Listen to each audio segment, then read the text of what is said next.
forums where they talk to each other. One of them is UN, but there are other forums which they have created to talk to each other.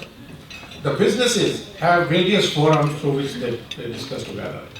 But somehow, the people who are engaged in the social work, the NGOs, do not work together that much as other forums do. It was only a few years back when we thought of GCF, we thought that how can we bring the NGOs together?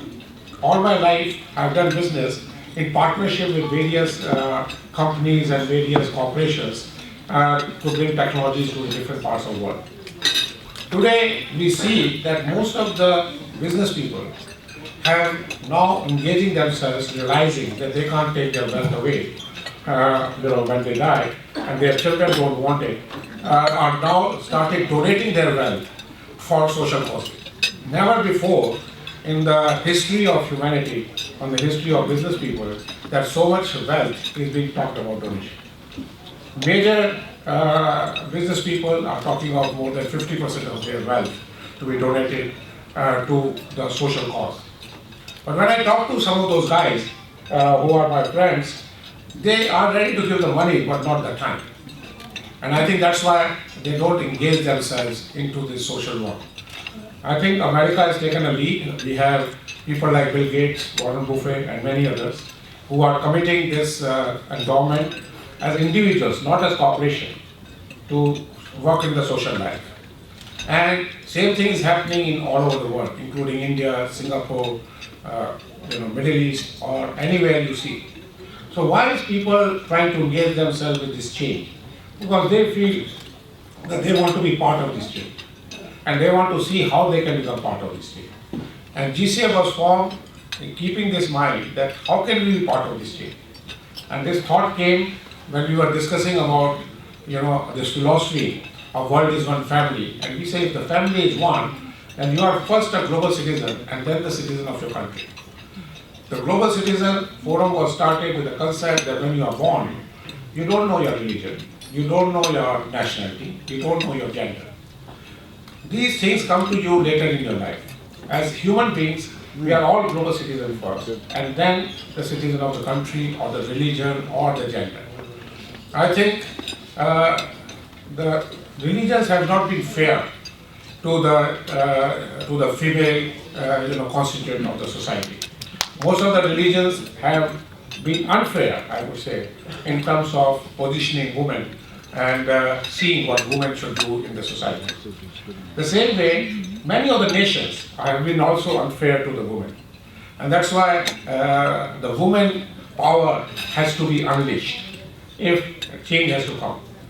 So in the Global Citizen Forum, we have said that we should have minimum 50% women, if not more, as part of the organization.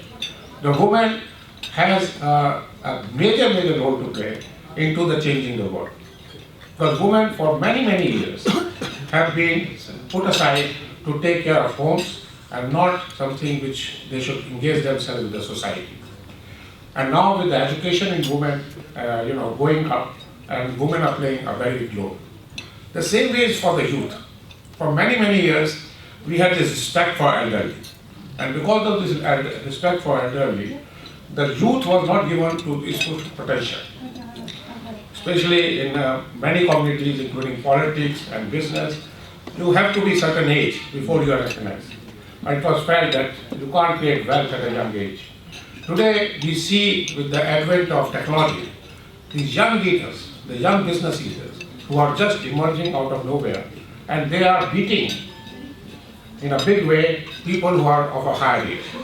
So youth, which was considered as somebody who cannot contribute much to the society, I think the time is coming that youth wants to play a role. And if you go in the history of politics, we do see the youth has brought the maximum revolution in the society. So this role of youth and the role of women, which has been diminished over the centuries, is how to bring it back. And that is the main purpose for GCF. In GCF, we are saying that 25% of the membership should be reserved for youth, and of the total membership, 50% for women. So women and youth is the change agent for future. And I think unless we recognize that in every sphere of the society, the change will not come. And we are here to support this great movement which is coming to make the world one and make the whole humanity one with the help of the women and the youth. Thank you very much.